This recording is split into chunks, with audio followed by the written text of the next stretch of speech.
I'm Dhani Jones, and this is Cars and Culture with Jason Stein. Dhani, what a pleasure to have you on the program. How are you? You know, I'm just excited to take a quick break, right? Sometimes, during the year, you get a moment to just like sit back, relax, and reflect on all the things that have happened. And, it can happen at any moment. And so when I get a chance to have breaks, I'm kind of just happy about it. So that's kind of the mindset that I'm in currently. Sure. And it's just relaxing. I'm going to sleep in a little bit. Well, I'm going to work out a little bit later. you don't get a lot of breaks. I mean, for most who might not know, you are always on the move. You always have projects on the go. We're going to get to some of that stuff.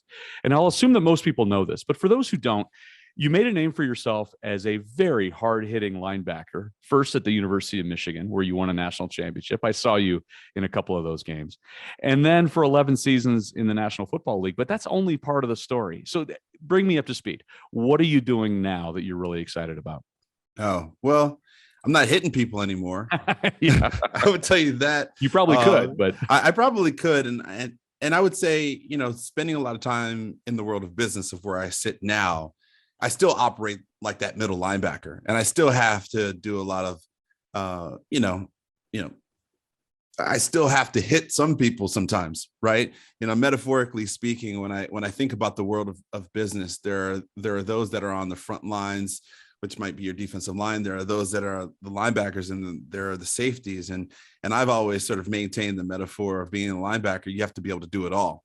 And I think that's why, in a lot of ways, some might see me as doing a lot of things, is because, I find myself in the center of these amazing opportunities. And 9 times out of 10, it's honestly not for me, Jason, right? It's for the people that are around me, because I'm fortunate. And I know I'm fortunate to walk into certain rooms. Sometimes I don't even think I should be there. But what I always maintain is that there's somebody else that should be there, that's not there, that if I take that information, I can give it to them, and then they can get into the room, and then they can be a part of it. And I can just watch, right? As a middle linebacker, you watch the play. You're always unfold, watching the field, right? Yeah. Your defensive line is doing an amazing job moving the offensive line around. You're watching the quarterback, and for everybody listening, you're like, okay, here he goes down these metaphors about football, but that's the best metaphor for life. It applies. It applies in every situation. So what I'm doing now is I'm advising a family office in New York City. I'm advising a big nonprofit, and I'm sitting on the board of an amazing company called Outside Interactive, and it's ran by a gentleman named Robin Thurston, who sold his company Map My Fitness, and it's just one of the fastest growing companies that's really tackling this sort of, pun intended, right? Tackling this opportunity of how do we keep people excited about being outside? Because there are so many people that are excited about it. I'm a cyclist, I'm a snowboarder, I'm a telemark skier. That's right. I did say I'm a telemark skier, right? For those that don't know what that is, I like to free my heel, right? Free my heel, free your heel, free your life. But I'm just really excited about our business. And those are pretty much the things I spend most of my time on. Did you think you would end up being an entrepreneur when you were on the field in the NFL? What were you going to do because you played a lot longer than most linebackers. I mean, I think the average lifespan for a linebacker in the NFL is about 3 or 4 years, right? And you went about 3 or 4 times that. But did you know that this is what you were going to do? No, I don't think I ever got into the game knowing what I was going to do after it. I had an idea of what I wanted to do. Instead of the world of football, I was going to become a doctor, right? So playing in the National Football League was a gift, right? I just happened to have a certain level of aggression. I just happened to be a hard-hitting linebacker. I just happened to love being in the middle of things. And although I wasn't the best athlete, I liked to internalize what everybody else did. And so I gave that to them. And what I love about how Tom Brady plays, the greatest of all time, the University of Michigan, drafted the same year I was drafted, just throwing it out there. Giants fans are still upset, by the way, that I saw that article that they didn't draft Tom, but they drafted you. Well, I hope that they're not too upset, because I hope I gave enough to the great city of New York in order for them to sort of continually accept me. And to be honest, I've met so many people in New York that remembered those days, and I'm just so grateful to play for the team. By the way, the Tisch family, another Michigan family. So we just like to keep it all underneath the Go Big Blue, Go Blue 1817 motto. But as I think about the game of football, and I think about the world of medicine, and I think about what I was able to sort of accomplish in life, I don't think that I equated what I wanted to do after the game to entrepreneurship. I just wanted to be able to take the platform of which the greatest game has given me, and what Go Blue, which is Michigan, and Go Big Blue, which is the Giants, right? What they allowed me the springboard to be able to do, and take some of those thoughts in that algorithm and apply it to the world of business. It just so happened that wrapped in sort of the world of business with that algorithm is entrepreneurship. And so that's just sort of how the trajectory of my life continued. How close did you become to being a doctor? While I was in school, I took all of my medical classes. My first year I got into the University of Michigan, I thought I was like, okay, well, I'm in the residential college, which for those that don't know about the residential college, is a very, very small school inside the University of Michigan. Our classes are like 5 and 6 people, not that many. We have to learn all these different languages. And so I was kind of taking this creative approach, while at the same time in the school, I was taking my anatomy, physiology, I was taking my biochem, my chem 1, my chem 2. And so I was right along that track. And, I got kind of close because I was trying to figure out if I was going to take the test or not. But then my linebacker the leader of the linebackers is a guy named Eric Mays. We call him Zeus. Now we call him Dr. Mays because he's a PhD, right? He was like, you know what? You're a baller. And I was like, I don't even know what a baller means. What is a baller? Explain to me, what is a baller? He's like, you're really good at football.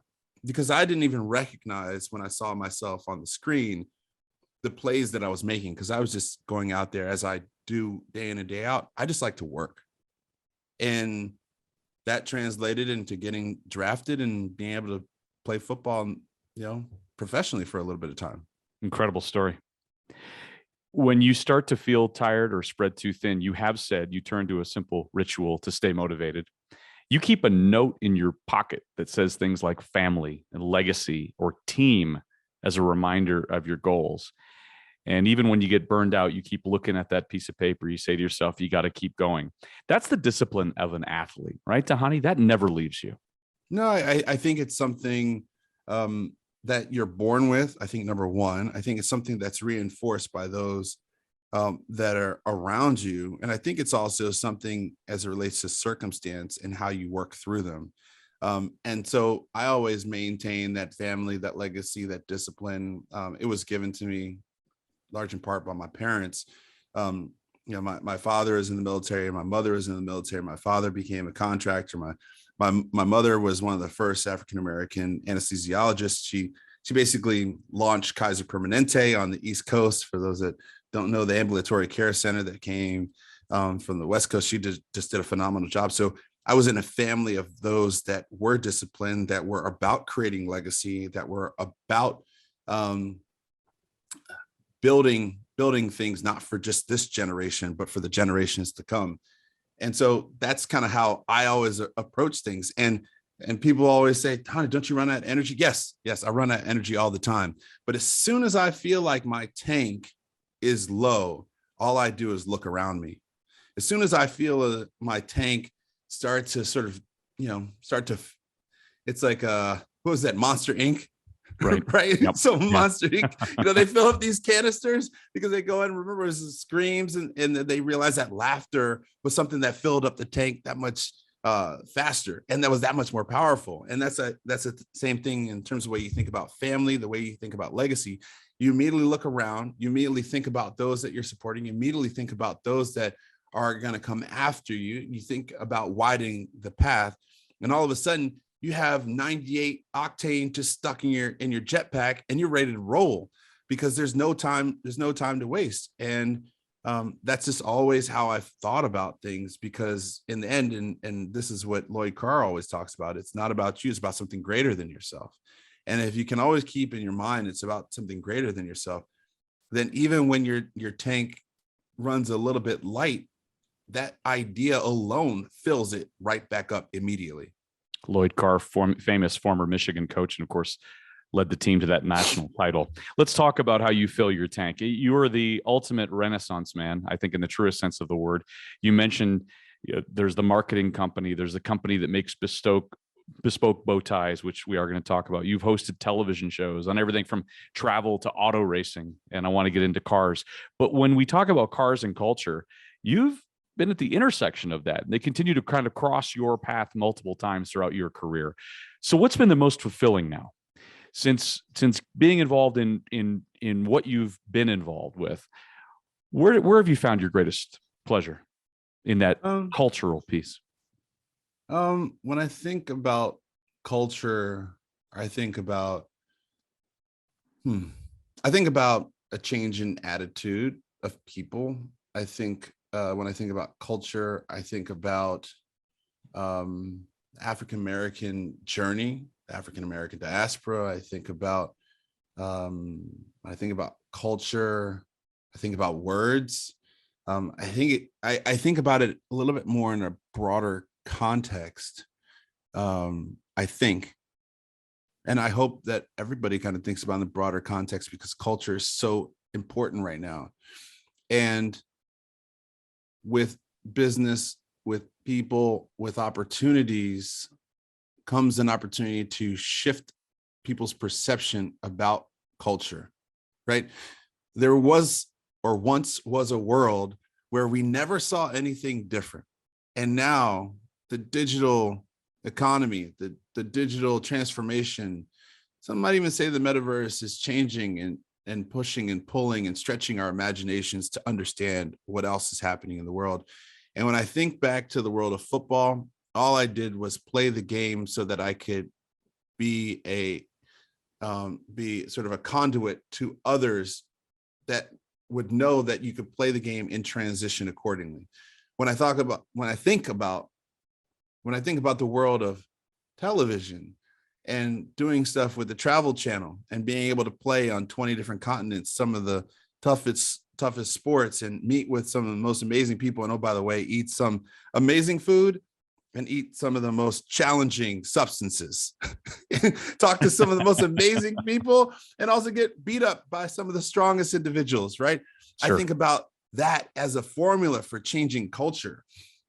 And then when I even think about the world of business, how we look at minority businesses, how we think about corporate social responsibility and environment, social and government, as we think about ESG and how that translates into MBEs and minority business enterprises, women enterprises, and LGBTQ. I mean, when I think about all that, I kind of put that all into the bucket of my experiences in life. And as I move through the world of sports and into the world of television and into the world of business, I keep all of that with me, because I think there's a certain level of responsibility for some in the world around culture, much like you're doing, to be able to hear their stories so that other people know that they too can travel that path. Yeah, the path has been well traveled for you. Let's talk about that show, Dhani Tackles the Globe, which was a series that was on the Travel Channel. You want to talk about culture? You were thrown right in the middle of it, my friend. We talk about the fact that you went to Ireland to play hurling. Oh, by the way, you also visited the Guinness Brewery. Who wouldn't? Or Russia, St. Petersburg, and practicing the Russian military sport of Sambo. I want to ask you what that is. Or Cambodia, where you were learning, forgive me, Prattle Sireh with Krulong Salavron. I don't know if I've said that correctly at all. I mean, and all of those countries over those 2 seasons: Brazil beach volleyball, Nepal Everest based camp, Mexico to become a wrestler. What an amazing journey that was. Lucha Libre was one of the best. I was oro sólido. Solid gold, they would say. And I showed up in this, I showed up in my tight pants, and they were like gold tight pants. And I had my mask, and I fought this guy named Mascara. And, the world of sports is imbued with culture in different countries.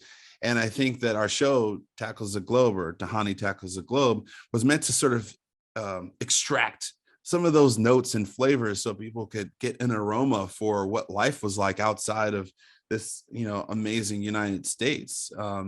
And, it came about as an opportunity because I had worked with the production company on some other shows. Simply was, it was a show called Timeless.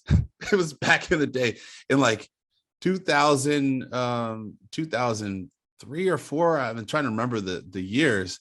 But I just did the intros, middles, and wraps, and it was this amazing show because it was just kind of showcasing some of the more obscure sports in America, and how did we translate that into an international opportunity to learn about those obscure sports. And that's where the travel channel component came into place. And I can remember the general manager of Travel Channel at the time, Patrick, he was like, Dhani, I think I want you to travel around the world and see if football is is tougher than, or is whatever sport that you're playing, is it tougher, right? And so was it football tougher than rugby? Was it hurling tougher than football, or football tougher than hurling, right? And so we got an opportunity to travel around the world, and I got a chance to play some of these amazing sports, and they were all very, very different. When I was in Switzerland and I was doing swinging, right? A lot of people are like, what's that, swinging? No, swing. There's swinging, right? And swinging was like an amazing sport because it just kind of took these notes from the world of like wrestling, right? Of wrestling, right? Yeah. Exactly. And then you wrestle in these saw pits, sawdust pits. And I got to wrestle these guys. The crazy part about it was, just to kind of take a note from culture, I'm in this town right next to a town called Meiringen, and I was literally the only African-American guy out there, right? And so I get to wrestle all these guys, and I remember talking to Jonathan Fierro at the time, and I'm just trying to figure out if I'm trying to see if I still have the text message from him, but he was always talking about, Dhani, you got to wrestle everybody. There was 14 guys in line trying to wrestle me. You want to talk about like a cultural shock? It was like they were trying to figure out about me, and I was trying to figure out with them. But that was the basic premise of the show, right?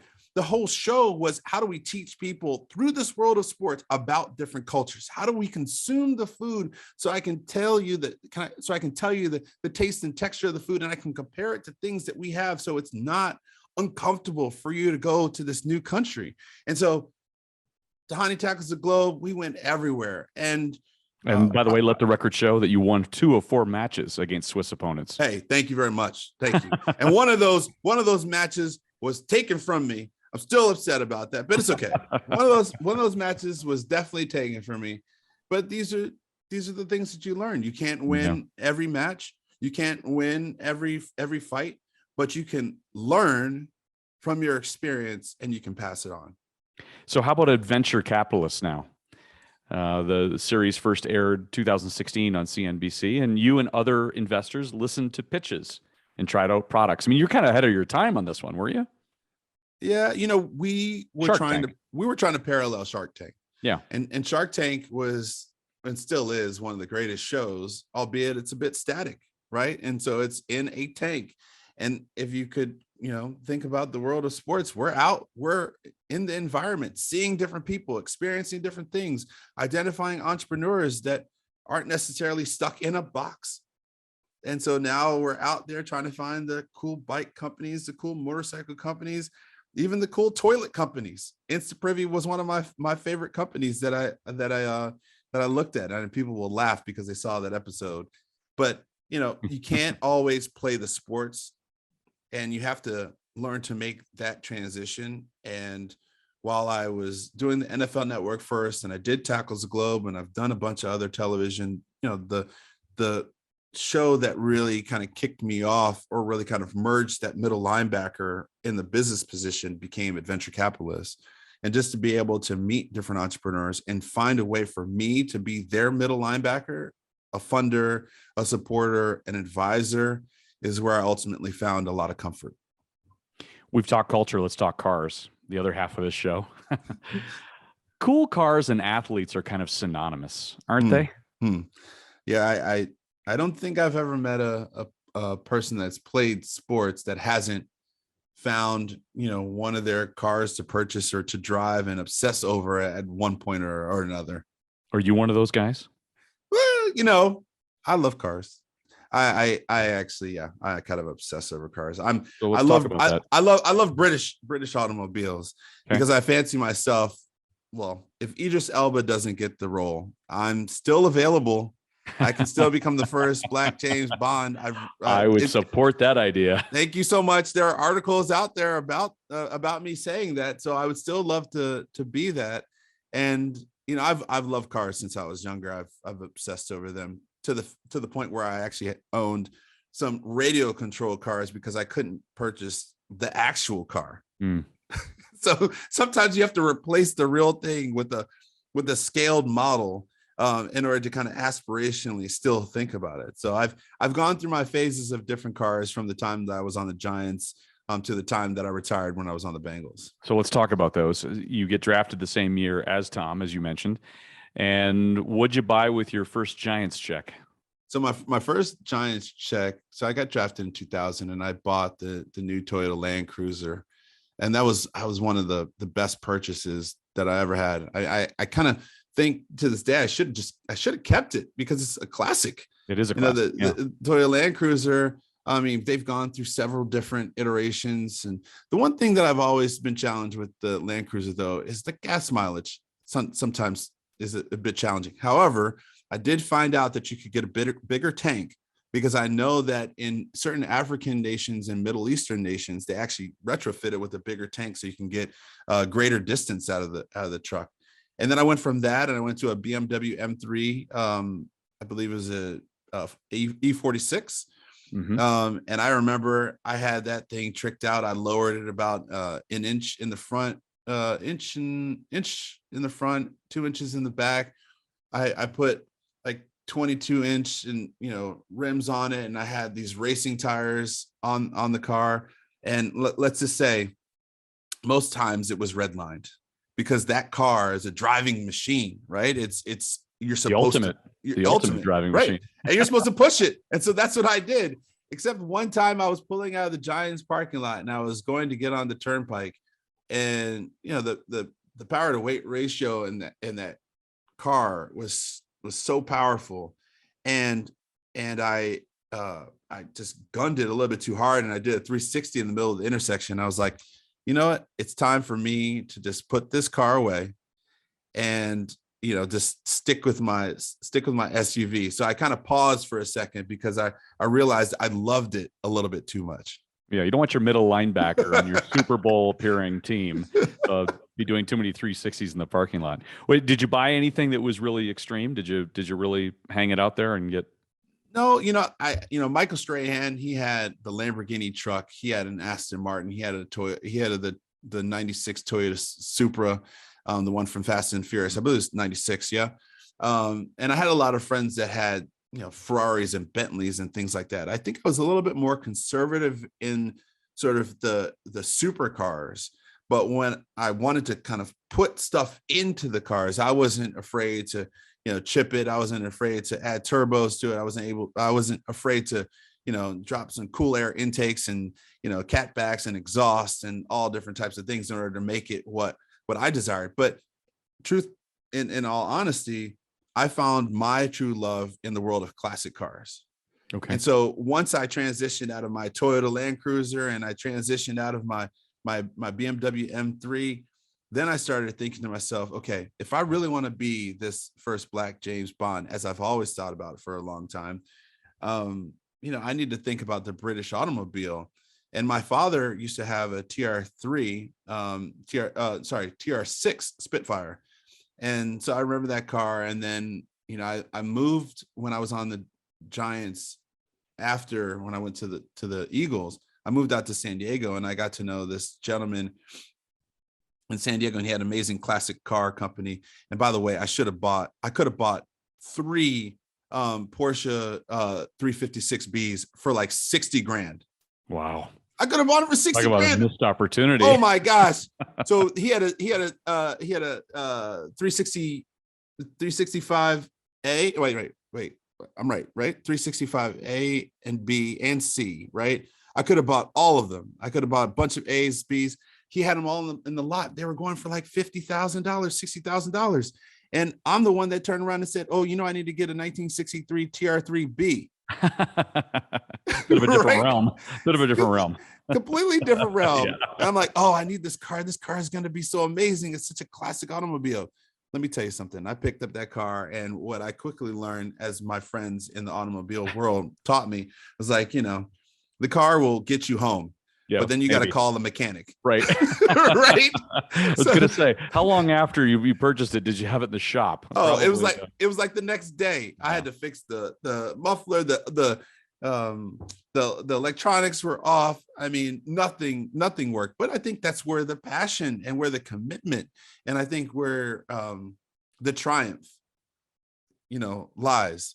And when I think about the world of cars, I think about this world of freedom, as I know you do, and so many other automobile enthusiasts think. We think about the world of freedom, and I can tell you, even though the car stopped quite often, being so low to the ground and hanging my hand out, on the highway, albeit the odometer's like, kind of like bouncing between, 40 and 50 miles an hour. It's not really holding 1 mile per hour, and it's just kind of waving back and forth, right?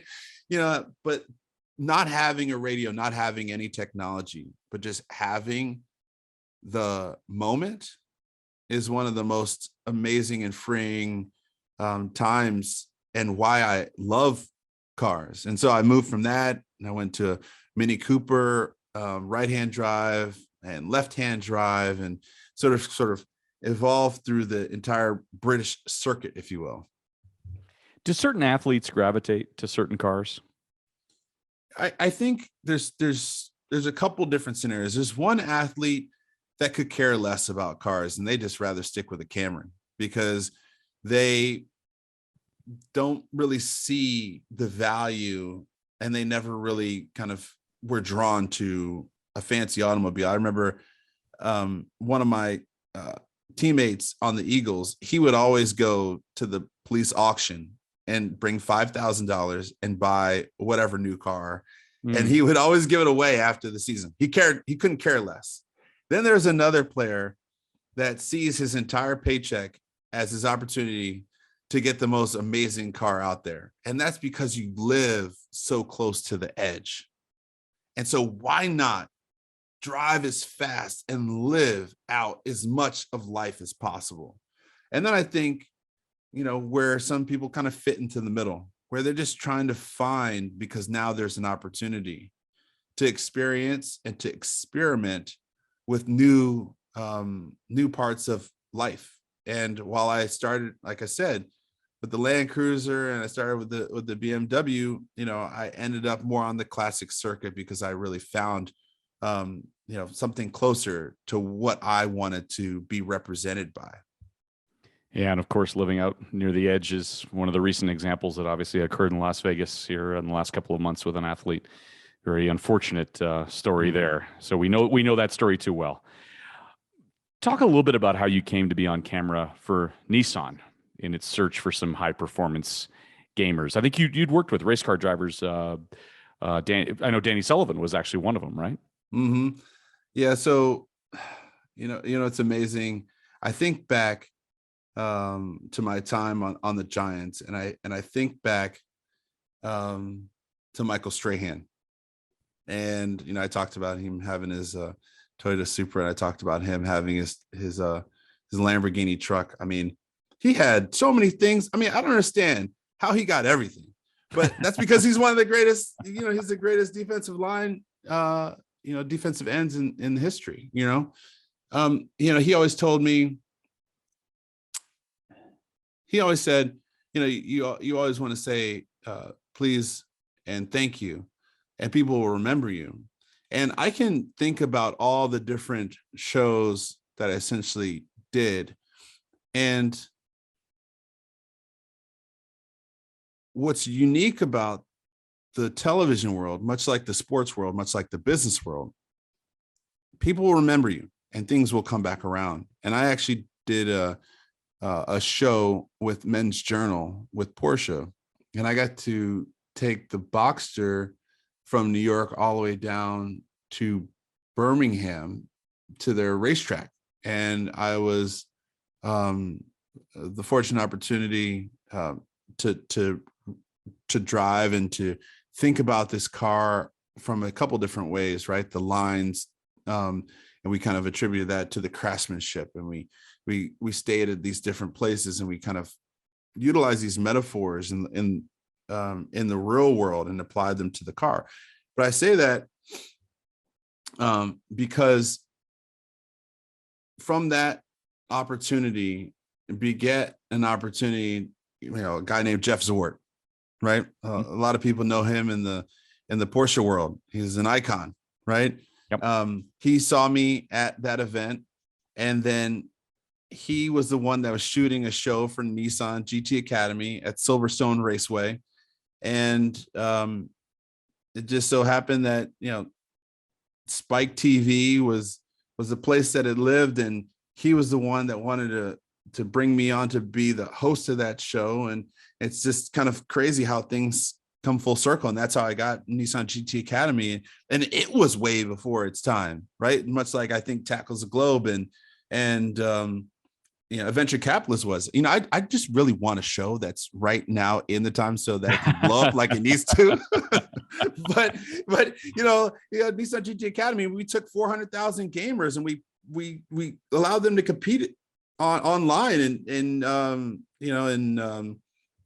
race cars, and then the ones that won became real race car drivers. What is that? That's called virtual reality, except we made it actual reality. Right. And so that's how I ended up doing that TV show. And that was on Spike TV. And then I ended up doing a bunch of stuff on Spike TV. But I think the lesson in that is it's awesome to do car shows with one person, because 9 times out of 10, they're going to be in another car place as well. And Jeff and I are still great friends to this point. And that's how, you and I met. And then Dutch Mantel and it's just like the small automotive world. I probably wish I would have had some of you all's advice when I was back in 2000, early 2000s, trying to figure out the cars, because I probably should have got a 356B instead of coming up with that Triumph. Well, in fact, you and I first met at the New York Auto Show at an Auto Week dinner, and you were kind of just getting really immersed into this world that you're in now. And lo and behold, you turn around and you're involved even with Land Rover recently, right? In the Adventure Trek. What was that all about? So I'm on the board of Outside Interactive, Robin Thurston, CEO. And one of the most amazing things about our show is we really try to bring people together. And one of the assets that we have is Outside TV. And, sometimes I get the call, hey, Dhani, would you like to host this TV show? And I'm not going to say no, it's cars. I get to hang out with cool people that love to drive cars. And oh, by the way, Lindsey Vaughn is out there. Okay, cool. That's cool. We get to talk about Land Rover. And so I got to host that TV show and really just watch amazing, adventurers utilize an automobile that to the extreme. To the extreme. Yeah. Right. If you have to take the winch and hook it up to a tree and winch it all the way up the hill. If you kind of get stuck in mud, you have to kind of take the boards off the top and put them down. There's all these different types of things that a lot of the contestants did in order to, win this opportunity. So it was an awesome chance. But man, you know what? Think about it. I've been around a lot of cars. You have been around a ton of cars, Dhani. You're a car spokesman. I think this is qualifying you for the James Bond role. I think so. I think exactly. You mentioned Outside, an adventure travel media company, which goes into many different areas. Mm-hmm. How did that come to pass? How did you come onto the board of that? Well, just like a lot of things I kind of speak on, a lot of things go back to the world of sports and where a lot of my relationships originate. Robin Thurston, who's the CEO, he was at the time when he sold Map My Fitness to Under Armour. Him and I got to know each other. And I really saw the vision that Robin and Kevin were trying to develop at Under Armour.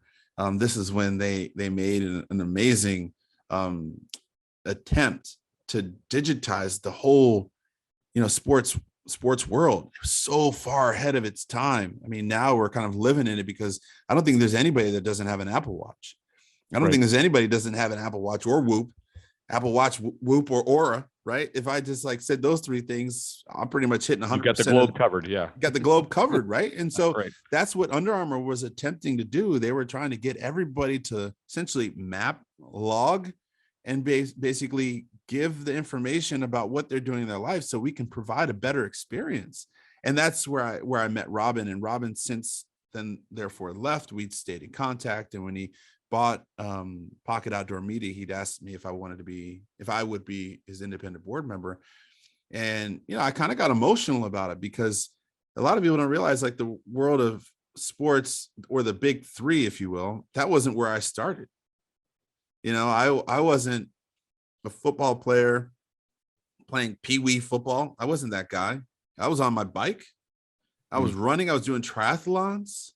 I was trying to find a way to get on the river. I was a paddler. I did kayaking. I did canoeing, and I found sort of solace in the outdoor adventure world. And now to be able to be a part of a company, a media company that is taking the you and I's of the world and allowing us to transform ourselves through sports, by giving us content, by giving us commerce and things to purchase so that we can go out and do, and then getting influenced. And at the same time, I was not only influenced, but taught by people that are the experts, and then showing what we can do as we compete with other people. And then, oh, by the way, let's take a picture to see how far we've come. Right. And that's kind of looking at the trajectory of our overall business, and how we're thinking, and how we think, like, wow, we can change and transform people's lives by simply taking a step outside. You mentioned cycling, and although this is called Cars and Culture, we'll talk about the two-wheel version of movement. By the way, wait! I did have a Morgan three-wheeler.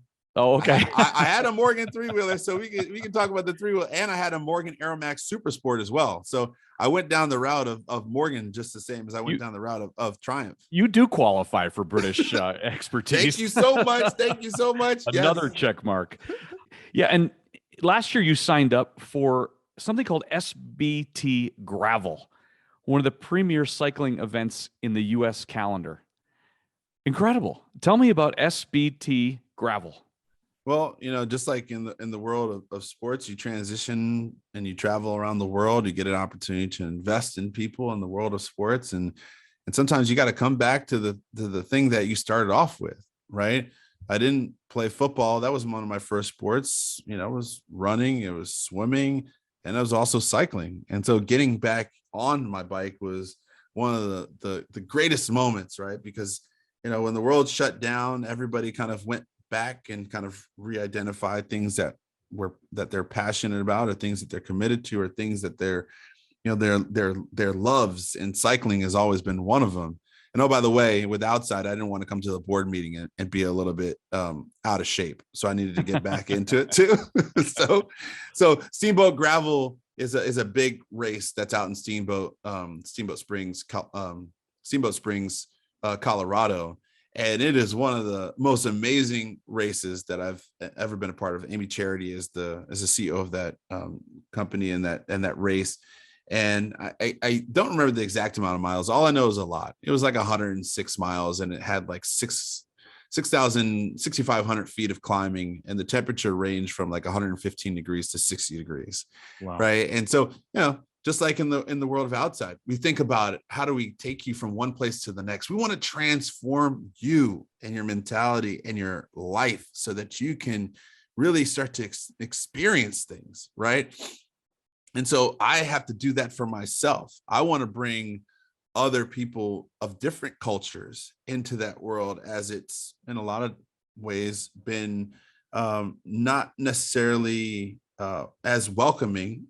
I did a whole series with Gatorade called Someone Like Me.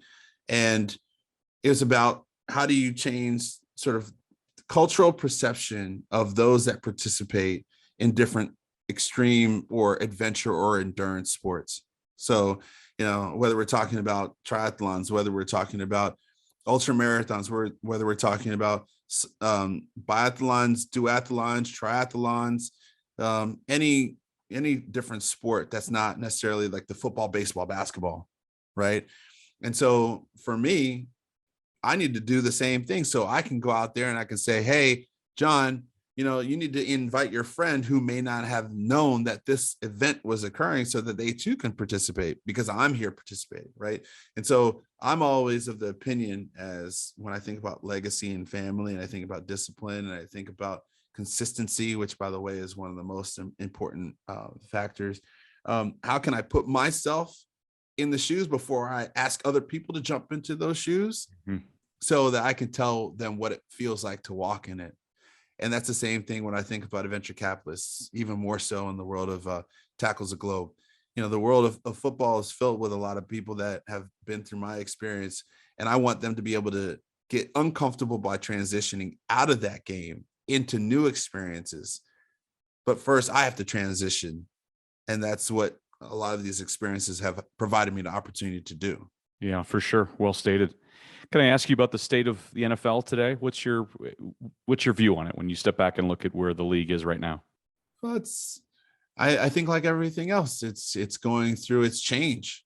I think that there are a lot of pieces to the game that are being evaluated in real time, and I don't think anybody's got it exactly right.